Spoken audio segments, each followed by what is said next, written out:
या फिर विदेशी जमीन हो, किसी का भी दुरुपयोग करके भारत को बदनाम करने का कोई मौका नहीं छोड़ रहे। मुझे लगता है अपनी नाकामियों को छिपाने के लिए एक सुनियोजित तरीके से विदेशी सरजमीन से राहुल गांधी जी ने भारत को बदनाम करने का ठेका ले रखा है। उनकी भाषा, उनके विचार, उनकी कार्यशैली सब कुछ संदिग्ध सी है।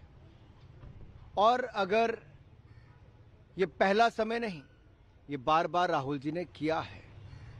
जब कोविड-19 पैंडेमिक आया तब भी भारत की वैक्सीन पर प्रश्नचिन्ह खड़ा किया।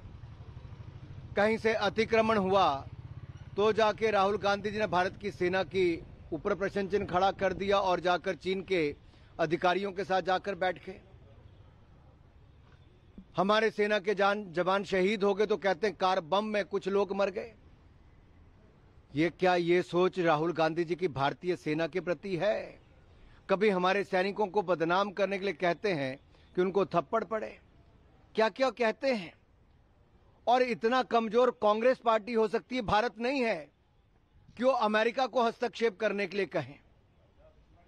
मैं इतना ही कहूंगा, राहुल जी, भारतीय लोकतंत्र भी मजबूत है, भारत के लोग भी मजबूत है, भारत की सेना भी मजबूत है और भारत के पास आज एक ऐसा नेतृत्व है जो ताकतवर भी है और दूरदृष्टि भी है। और दुनिया भर के नेतृत्व ने कहा कि हमें भारत में विश्वास है, मोदी जी पर विश्वास है। आप भारत के साथ विश्वासघात मत करिए राहुल गांधी जी। आप भारत की विदेश नीति पर आक्षेप आपके निम्न बौद्धिक स्तर का परिचायक है। कभी दूसरी जमीन पर जाकर अपने देश को बदनाम करने का काम जो आप करते हैं, झूठ फैलाने का काम जो करते हैं, इसको कोई मानेगा नहीं। सर, उन्होंने कहा कि बीबीसी पे भी रेड पड़ना बंद है, मोदी सरकार के खिलाफ बोलना बंद करता है। जो स्वयं भ्रष्टाचार के चलते बेल पर हों, वो दूसरों के प्रति भी और संवैधानिक संस्थाओं के प्रति उनके शायद विश्वास ही खत्म हो गया है।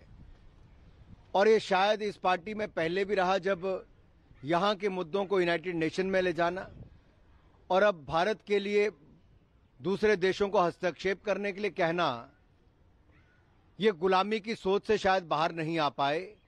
और आजादी के 75वें वर्ष में मैं इतना ही कहना चाहता हूं, मोदी जी ने कहा है कि गुलामी की सोच से बाहर आना चाहिए, उस मानसिकता से आजादी पानी चाहिए। राहुल जी, आप भी पा लीजिए।